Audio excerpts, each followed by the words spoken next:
নমস্কার, নিউজ ভ্যানগার্ডের এই মুহূর্তের আপডেটে আপনাদের স্বাগত। আমি অর্ণব রয়েছি আপনাদের সঙ্গে। যে বিষয়টি নিয়ে আলোচনা করব এই মুহূর্তে, শিক্ষক নিয়োগের দাবিতে অধিবেশনে সরব বিরোধী দলনেতা অনিমেষ দেববর্মা। বিজ্ঞান বিভাগে আলাদা ককবরক শিক্ষক সম্ভব নয়, সাফ জানিয়েছেন মুখ্যমন্ত্রী। শূন্যপদ পূরণ করা হবে বলে অধিবেশনে আশ্বাস দিলেন মুখ্যমন্ত্রী মানিক সাহা। বিস্তারিত জানবো, নিউজ ভ্যানগার্ড প্রতিনিধি সুপ্রীতি মুখার্জি রয়েছেন টেলিফোন লাইনে। সুপ্রীতি, কি জানা যাচ্ছে শিক্ষক নিয়োগের দাবিতে এই মুহূর্তে বিরোধী দলনেতা অনিমেষ দেববর্মা অধিবেশনে সরব হয়েছেন, কি খবর রয়েছে? আর দেখো অর্ণব, ত্রয়োদশ রাজ্য বিধানসভার আজকে চতুর্থ দিন এবং চতুর্থ দিনে সকাল থেকে পরিলক্ষিত হচ্ছে কার্যত বিরোধী বিধায়করা একেবারে সরব হয়েছেন শিক্ষাকে কেন্দ্র করে। অর্থাৎ আজকের বিধানসভার চতুর্থ দিনে সকাল থেকে অধিবেশন শুরু হওয়ার পর থেকে দেখা যাচ্ছে যে শিক্ষাকেই কার্যত ইস্যু করে এগোতে চাইছেন বিরোধী বিধায়করা, এবং সেই জায়গায় আজকে সরকার পক্ষ যথেষ্ট চাপে রয়েছে। সেটা একেবারে সরকার পক্ষের উত্তর থেকেই পরিষ্কার।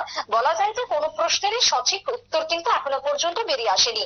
এবং তুমি বলছিলে যে বিষয় শিক্ষক, ইতিমধ্যে বিরোধী দলনেতা তিনি দাবি তুলেছেন যে ভাষাভিত্তিক শিক্ষক নিয়োগ করতে হবে।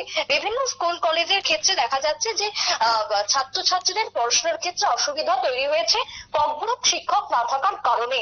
এবং আমরা গতকালকে আমরা খবর সম্প্রচার করেছি যে ককবরকের যে লিপি, সেই লিপির দাবিতে কার্যত বিধানসভায় সরব হয়েছিলেন বিরোধী দলনেতা অনিমেষ দেববর্মা।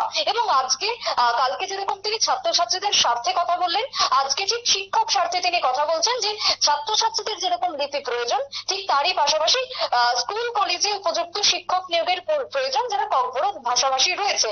এবং সেই জায়গাতে কার্যত পাল্টা জবাব রয়েছে মুখ্যমন্ত্রীর, যে দেখো বিষয় ভিত্তিক কোন শিক্ষক নিয়োগ বা আলাদা করে বিষয় ভিত্তিক ককবরক শিক্ষক নিয়োগ করা সম্ভব নয়। তবে যে যে খালি পদ রয়েছে সেই খালি পদগুলো অবশ্যই পূরণ করা হবে, এমনটাই বক্তব্য দিয়েছেন পাল্টা মুখ্যমন্ত্রী বা শিক্ষামন্ত্রী মানিক সাহা। অন্যদিকে অনিমেষ দেববর্মা তিনি পরিসংখ্যান তুলেছেন যে প্রায় 1540টার মধ্যে 240টা পদ এখনো পর্যন্ত খালি পড়ে আছে, 1540টা পদের মধ্যে। এবং এখনো পর্যন্ত রাজ্যের প্রায় 1000 জন বা তার বেশি ছেলে মেয়েরা যারা ডিএড কমপ্লিট করেছে, যারা শিক্ষকতা করতে যায়, শিক্ষকতার জন্য বিভিন্ন চাকরির পরীক্ষা দিয়েছে, কিন্তু সেই জায়গাতে নিয়োগ করা হচ্ছে না বলেই অভিযোগ কার্যত বিরোধী নেতার। যদিও শূন্যপদ পূরণের দাবি উঠে এসেছে, কিন্তু সেই পদও অনতি বিলম্বে নিয়োগ করা হবে বলে আজকে উত্তর দিয়েছেন রাজ্যের মুখ্যমন্ত্রী মানিক সাহা। তবে আজকে শুরু থেকেই শিক্ষাকে কেন্দ্র করে কিন্তু এক প্রকার সরগরম রয়েছে বিধানসভার চলতি অধিবেশন। শীতকালীন অধিবেশনের আজকে শুরু থেকে এখনো পর্যন্ত তোমাকে আমি বলি, একের পর এক প্রশ্নবান যা যা উঠে আসছে সবটাই কিন্তু শিক্ষা কেন্দ্রিক। হয়তো স্কুলকে নিয়ে কখনো অভিযোগ তুলছেন বিধায়করা, আবার কখনো কলেজকে নিয়ে অভিযোগ তুলছেন, আবার কখনো বিদ্যাশ্রী স্কুল চলে আসছে এই অভিযোগের মধ্যে। অর্থাৎ আজকে পুরো রাজ্যের শিক্ষা ব্যবস্থা, শিক্ষার পরিকাঠামো, ছাত্রছাত্রীদের ভবিষ্যৎ এবং আগামী দিনের শূন্যপদ পূরণকে লক্ষ্য রেখে কিন্তু বিরোধী বিধায়করা একের পর এক সরব বলে আমরা এখনো পর্যন্ত যে ছবি দেখতে পাচ্ছি। অর্ণব, একদম অসংখ্য ধন্যবাদ সুপ্রীতি বিস্তারিত তথ্য তুলে ধরার জন্য।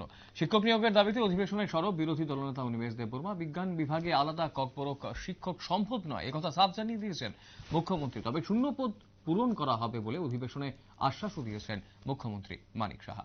সময় ছোট বিজ্ঞাপন বিরতির, রয়েছে অন্যান্য সংবাদ, সঙ্গে থাকবেন।